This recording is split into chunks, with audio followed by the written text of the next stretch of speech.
Welcome back to my channel. The snow may finally be melting in Flagstaff, but don't let the sunshine fool you, because the emotional ice age inside the Brown family has officially entered its most explosive phase yet. And this time, the battlefield isn't a group text, a tense holiday dinner, or a passive-aggressive confessional.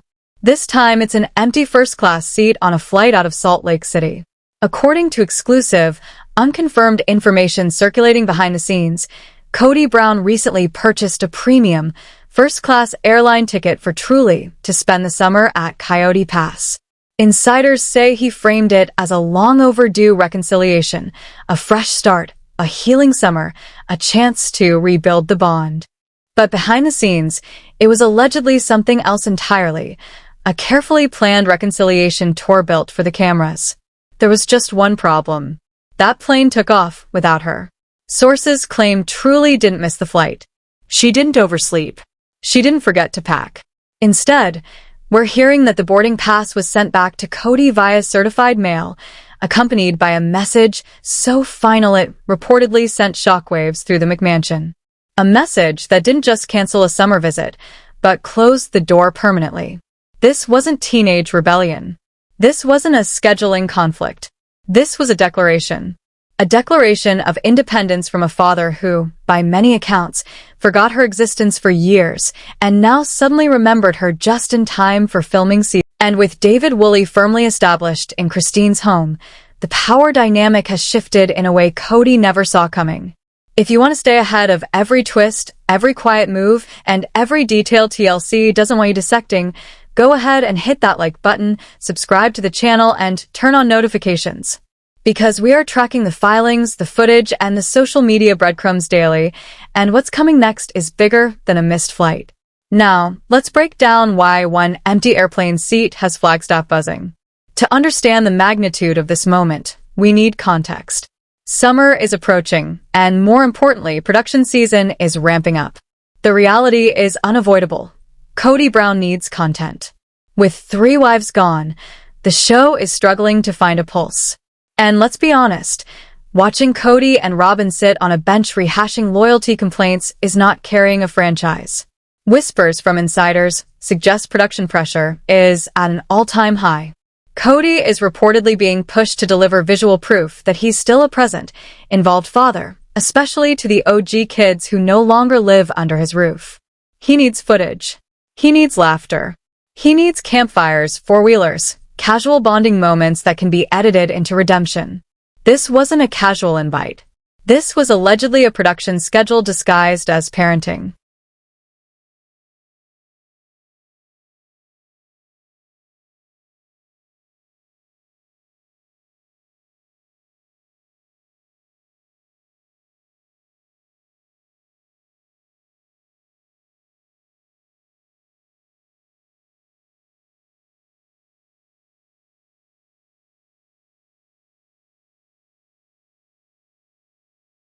Sources say Kody planned an entire itinerary, activities, scenes, moments.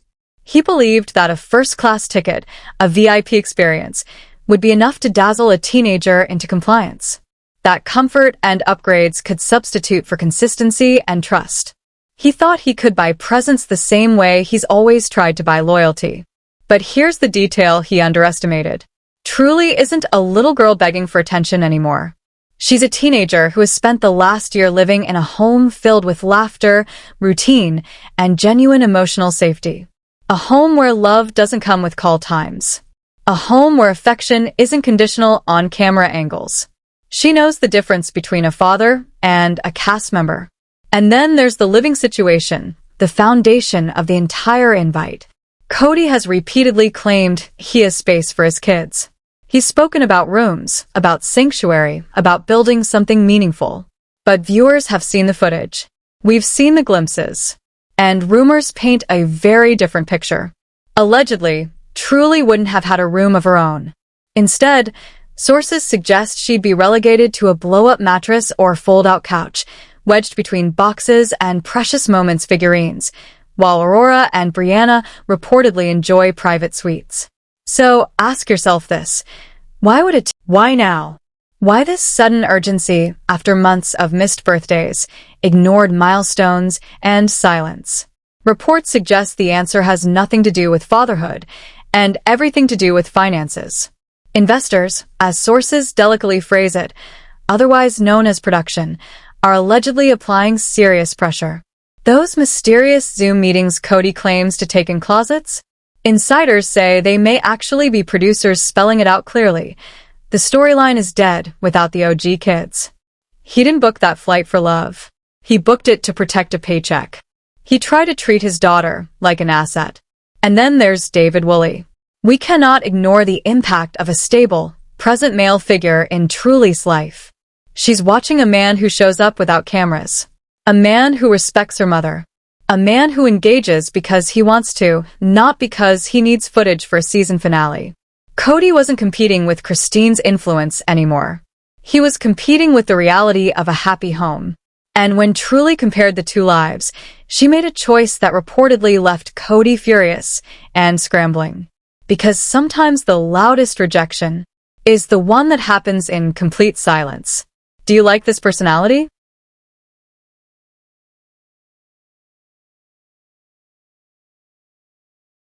In one version of life, she is a prop. In the other, she is a daughter. And the alleged details of how this rejection went down? Absolutely legendary. We're hearing the ticket wasn't quietly ignored or left to expire in an inbox. No. According to insiders, it was physically returned. Certified mail. Signature required. A paper trail. Imagine the moment Kody receives that envelope in Flagstaff. For a split second, he probably assumes it's legal paperwork, maybe something from Christine about custody or support. But instead, it's something far more devastating. The tangible proof that his grand gesture was rejected. An untouched boarding pass. That kind of silence screams louder than any argument ever could. It doesn't just say, "I can't come." It says, "I don't want what you're trying to sell." And to understand why this hit Kody so hard, we have to talk about the business mindset he applies to his family. Kody has always treated the Browns less like a family and more like a corporation. In his head, he's the CEO. Loyalty is currency. Obedience is performance. The kids are expected to report for duty when summoned. And when an employee doesn't show up, he cuts them loose. But here's the part he can't process. You can't fire a child who has already quit. That's the real source of his rage. He didn't lose a visit. He lost control. Rumors suggest Kody is now spinning this story to Robyn as parental alienation. He's allegedly telling anyone who will listen that Christine poisoned Truly's mind, that David crossed boundaries, that this was manipulation. But the truth, the simple, brutal truth, is far harder for him to swallow.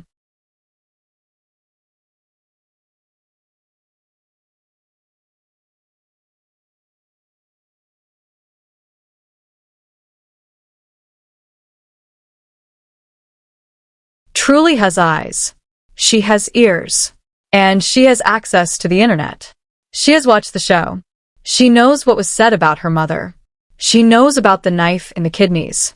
You don't verbally eviscerate a child's mom on national television and then expect that child to hop on a plane for a fun summer like none of it mattered.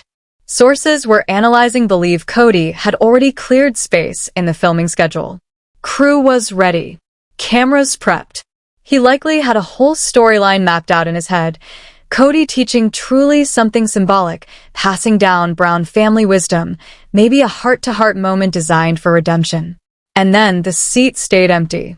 Suddenly, the production schedule collapsed. He had to explain to the crew why the talent wasn't arriving. He had to explain to Robyn's kids why their sister didn't want to visit. And that humiliation? That's what fuels this anger. Not heartbreak. Not longing. Embarrassment. Now, let's talk about the environment Truly would have if he had spent the last few years driving to see her, sitting on the porch, showing up without cameras, making consistent effort. This story might have ended differently. But instead, he tried to skip the work and purchase the result. And it backfired spectacularly. Let's address the specific allegations surrounding the room at Robyn's house. Viewers have been clocking the visual clues for years. Boxes stacked high. Narrow walkways. clutter visible through windows. The idea that there's a pristine, welcoming bedroom waiting for truly feels questionable at best. If she went, where would she put her things? Would she feel at home? Or like an intruder in a museum of unchecked shopping habits? In Utah, she has a sanctuary. Her books, her style, her space. The contrast is jarring. And once again, we have to talk about the David factor. It's highly unlikely Christine or David told Truly she couldn't go. If anything, Christine probably encouraged her to make her own choice. And that's exactly why this hurts Kody so deeply. If Christine had forbidden it, he could play the victim. He could cry alienation. He could rage at injustice. But if Truly looked at the ticket and said, "No thanks," on her own, that obliterates his ego. Because then he's not the victim. He's the consequence.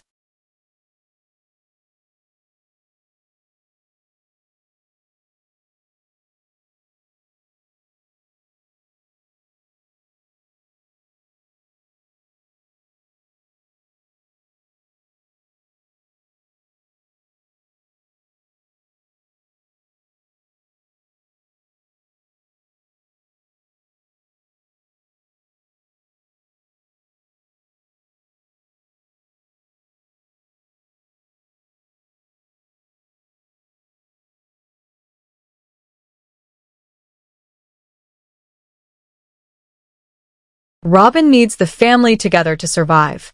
Not emotionally, optically. Her entire identity rests on the illusion that she is the peacemaker, the gentle wife who just wants everyone to get along. But when Truly refuses to get on that plane, the illusion collapses. Instantly. Because it proves something Robyn can't spin. Her house is not the center of the family. It's a fortress, and the other children don't want in. And Kody knows it. His failure to force that visit doesn't just embarrass him publicly. It makes him look weak in Robyn's eyes, and weakness is the one thing Kody Brown fears more than rejection. He can tolerate anger. He can weaponize tears. But power slipping away?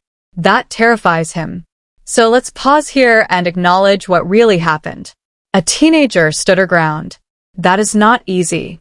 Not with a father as loud, volatile, and domineering as Kody Brown. But Truly has had a masterclass in boundaries. She watched her mother walk away. She learned the most dangerous lesson of all. You don't stay where you're not valued. That empty seat on the plane? It isn't absence. It's self-respect. And the summer is only beginning.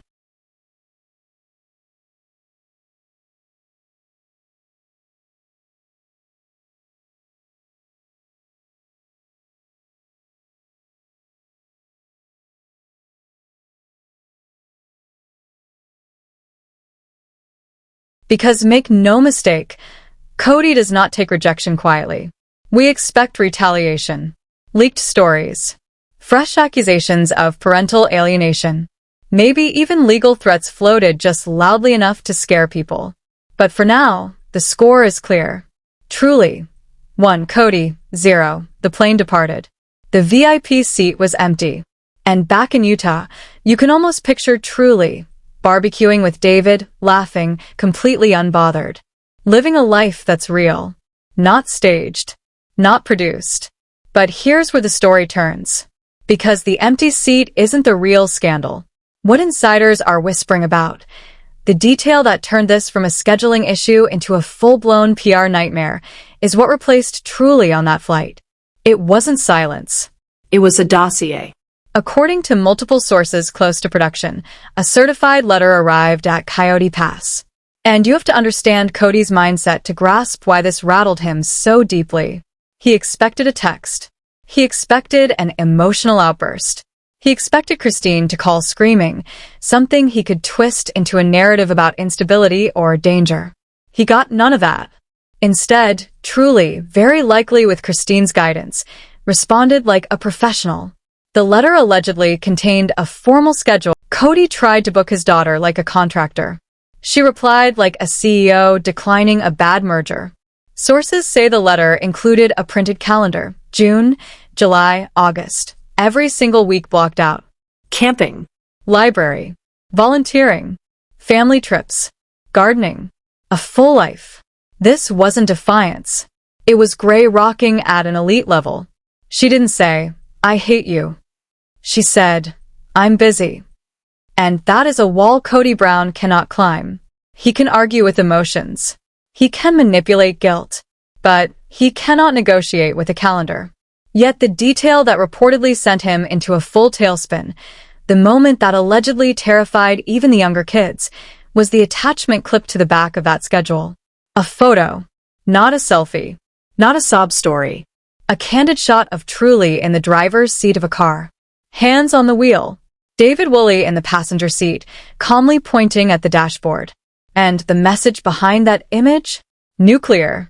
Kody Brown sells himself as the leader, the teacher, the man guiding his children into adulthood. But that photo says otherwise. Another man is teaching his daughter independence. Another man trusts her with responsibility. Another man is patient enough to sit beside her, not perform for a camera. While Kody was drafting waivers so she could be filmed on a four-wheeler, David was teaching her how to drive. That image says, "I already have a dad showing up. I don't need your performance." And it cuts straight into Kody's deepest insecurity. We've seen his jealousy before, over hypothetical men, over friends, over possibilities.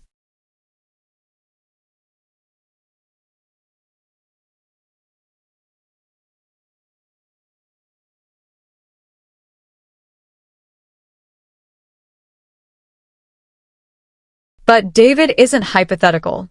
He's real. He's present. And by sending that photo, Truly wasn't just rejecting a ticket. She was showing Kody exactly what he missed while he was busy prioritizing Robyn's kids. So now we have to ask the real question. Why now? Why was that ticket bought in the first place? Follow the money. Because the Brown family finances have always been a black box, but one thing is clear. The show is the lifeline. Without it, the McMansion is just debt and ugly artwork. Reports suggest Kody's so-called investors, a word he loves to use to sound powerful, are actually production executives. And they're not happy. Those closed-door meetings? The yelling at the computer? The demands for privacy? They weren't about gun shows or precious metals. They were Zoom calls with producers saying it plainly. Your storyline is dead. Watching Kody and Robyn shop for jewelry doesn't sell. The audience wants conflict, consequences, and most of all, the OG kids. Producers allegedly gave him an ultimatum: get the kids on camera or face a pay cut. Or worse, cancellation. That first-class ticket? It wasn't a gift. It was a desperate business move.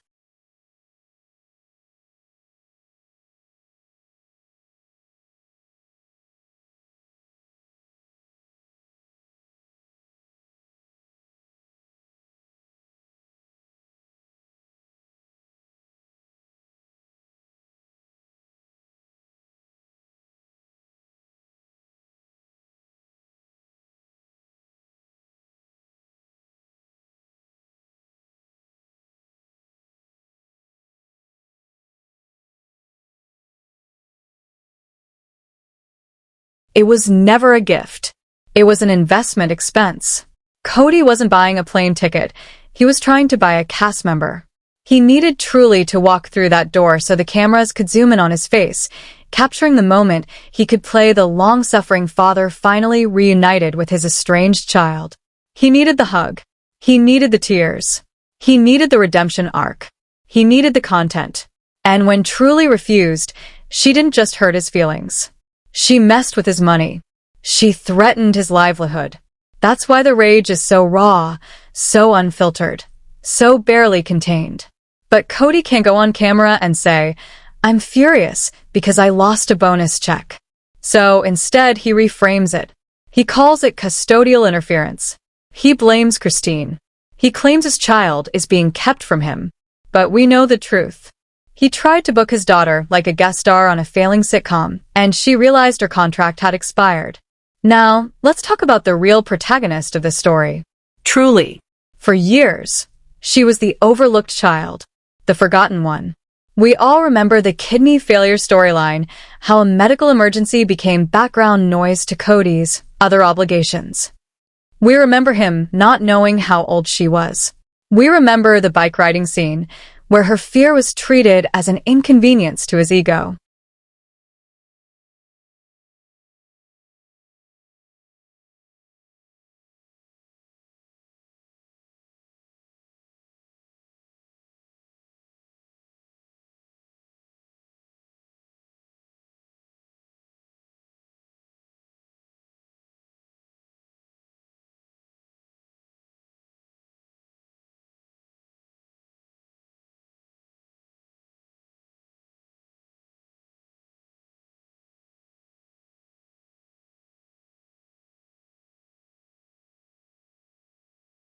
She grew up with a camera documenting her father's neglect.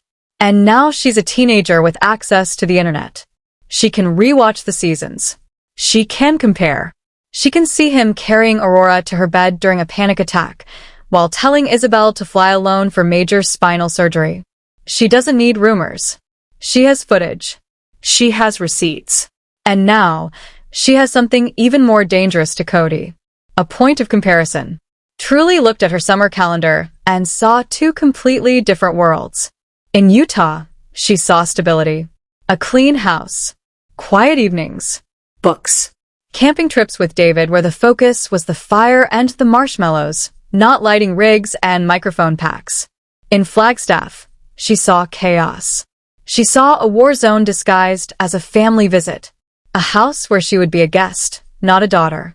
A space where she'd be monitored, judged, and likely ignored the second the cameras stopped rolling. Kody promised four-wheeling and family dinners, but let's be honest about what that really means. A family dinner at Robyn's house. We've seen them.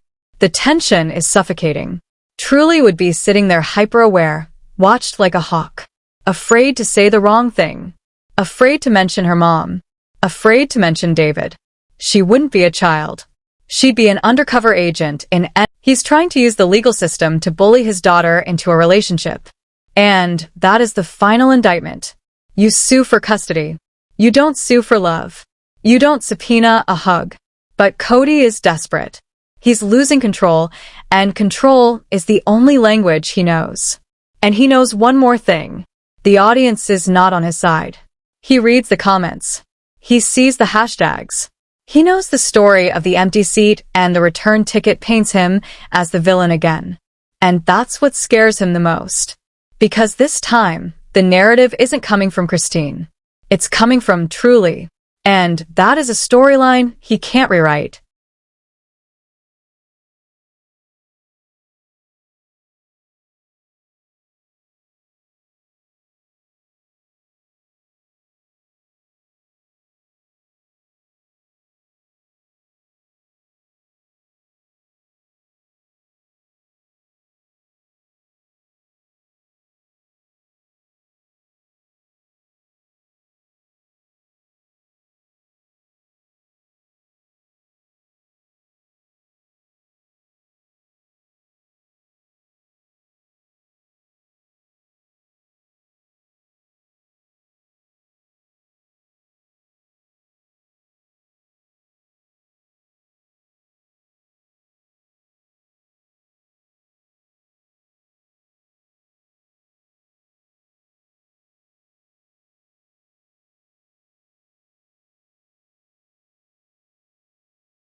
He wanted to edit the summer into a redemption arc. Look, I'm trying. I flew her out first class. But without footage of Truly actually sitting in that seat, the ticket is just paper. A failed prop. A gesture with no payoff. Because the ticket only mattered if the cameras could capture the moment. And when Truly refused to board, she didn't just cancel a visit. She canceled the storyline. Now we have to talk about the David effect because it doesn't stop with Truly. Insiders say Isabel and Michael have also been spending significant time with Christine and David. And they see it. All of them do. They see a man who cooks. A man who builds things. A man who doesn't make every interaction about himself. A man who shows up quietly and consistently, without demanding applause.